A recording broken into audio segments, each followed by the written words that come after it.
The Bhagavad Gita begins with the story of the warrior Arjuna at the moment where he reaches the condition of deep despondency. This profound book is an allegory for the plight of humanity. The god Krishna appears next to Arjuna and guides him through this veil, the veil between the worlds, the veil between you and fearlessness. But the ordeal is hard. It's not merely a case of hearing the teaching, throwing your arms up in the air in supplication, and wandering away enlightened. You have to work, prepare, revisit, refine, renew, and replenish yourself. It is a spiritual baptism, an awakening, an illumination, and it is absolutely real. It awaits everyone, if not in this life, then in another. If not now, then soon. But for you and I, it must be a reality. It must be a reality now. You would not be here listening to this lecture if your time were not soon, present, or now. So it's time to hear this, time to respond, and the only appropriate way to respond is from the heart. Your mind may have much to say against this, much to argue about, confusion, bafflement, questions, and logic. All will be presented as so many veils to truth, but none of it matters, not one iota. The heart is beyond caring about logic or argument. So be very careful where you place yourself, because if you center yourself in the mind, you will generate arguments and conflict. You will appraise what we are talking about here from a rational, logical point of view. But if you center yourself in the heart, all will be clear.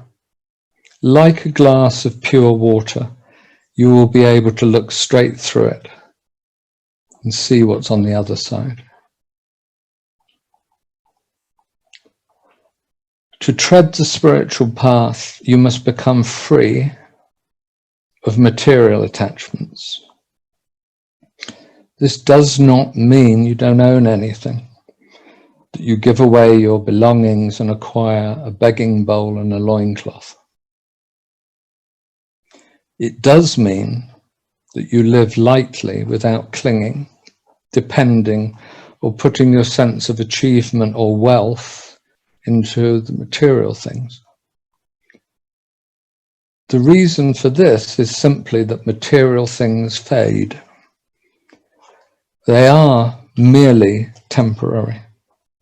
They are not the truth. They are of the world of appearances and therefore merely temporary adaptive reflections of Brahman or God or the divine. When you identify yourself with what you do and what you have and what you attain, the material things, you must of necessity be afraid, because what you have acquired, you can lose. What you've saved up can be taken away. All this is very well for a materialistic mentality. It's a kind of gamble, really, learning to work the world, climb the ladder, increase your stock, make wise investments. But for the spiritual seeker, it simply won't do. The seeker must dedicate herself to the life of the sacred and the spiritual, and the attitude she must adopt is one of courage. She must intend to be beyond fear, to reside in fearlessness. The attachment toward postponement, procrastination, toward working hard to save money to retire into a life of joy and happiness, likewise is not the spiritual life. It's a material life. You kill something inside you in an effort to realize something else. You murder yourself to give birth to another self at another time. And of course, it doesn't work. An old friend of mine had an ambition to move to India. Unfortunately, his career restrained him from making the move. If he waited just a few more years, he would receive a full pension and be able to live comfortably in India for the rest of his life. Just 3 years before his retirement age, he died suddenly and unexpectedly in his bed from an undetected heart condition. He'd waited too long to live his dream.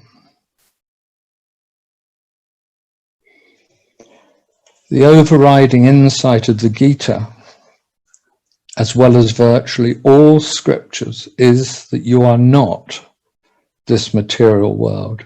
You are spirit. And we must pause here because these words, you are spirit, like bread and butter, or morning and evening, or stop and go, they roll off the tongue, and we don't pay them any particular attention. I remember when I was writing my book, The Flight of Consciousness, my editor at Ashgrove, Brad, would send my manuscript back with marks all over the place and comments filling the margin. One of the comments I particularly remember was, "You are not preaching to the converted," or "You are not talking to those workshop people now," and so on. His helpful comments alongside were, "You have to argue your point," or "Why?" or even "How?" Brad helped me to understand that I was not writing the Tao Te Ching, which was really my model of a spiritual book, and that I would have to follow the points through and not just deliver them as statements of inarguable truth. And he was right. We have this tendency to identify with these kinds of statements without really giving them thought or consideration. You are spirit. You are spirit. Now, if that is true, what does it really mean? That you are deathless. You will not die unless you identify yourself exclusively with this body. And you are not solely this body. The Gita and many other scriptures urge you to see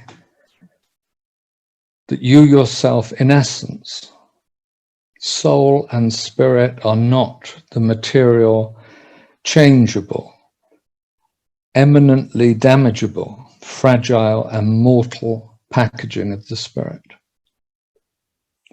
You are the luminous spirit, the immortal essence of the human being, of the earth, of nature, of all emanations, of all reflections of the absolute. You are it. And like a trickle of water temporarily separated from the torrent or flow, you and I, like all and everything, are the same. We're not separate. We are not divided. We are not this temporary manifestation. We are the totality of everything that will not die. When we know this, we can live with great courage, but more, Unless we know this, we cannot truly walk the spiritual path. Before this insight, spirituality is merely an idea, a notion, a fantasy, a bridge too far, an horizon in the distance. After you receive this insight, spirituality is reality.